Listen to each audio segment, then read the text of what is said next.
দেশ বিদেশের বাছাই করা খবর নিয়ে সর্বদাই সত্য সন্ধানী এই নিউজ ভারত।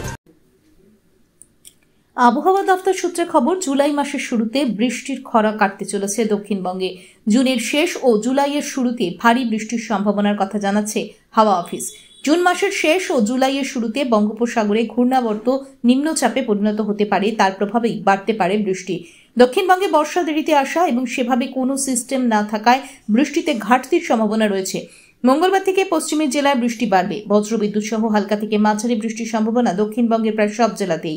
বিক্ষিপ্তভাবে ভারী বৃষ্টির সম্ভাবনা দক্ষিণবঙ্গের আবহাওয়া দফতর বলছে, দক্ষিণবঙ্গে বৃষ্টির দাপট তেমন না থাকলেও আগামী দুদিন আংশিক মেঘলা আকাশ থাকবে।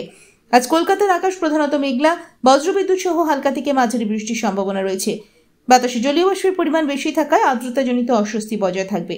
আজ কলকাতা ও তার পার্শ্ববর্তী অঞ্চলে দিনের সর্বোচ্চ তাপমাত্রা 35 ডিগ্রি সেলসিয়াস, সর্বনিম্ন 27 ডিগ্রি সেলসিয়াস, অনুভূত তাপমাত্রা 47 ডিগ্রি সেলসিয়াস। বাতাসে আপেক্ষিক আর্দ্রতার পরিমাণ 62%। ব্যুরো রিপোর্ট, এই নিউজ ভারত।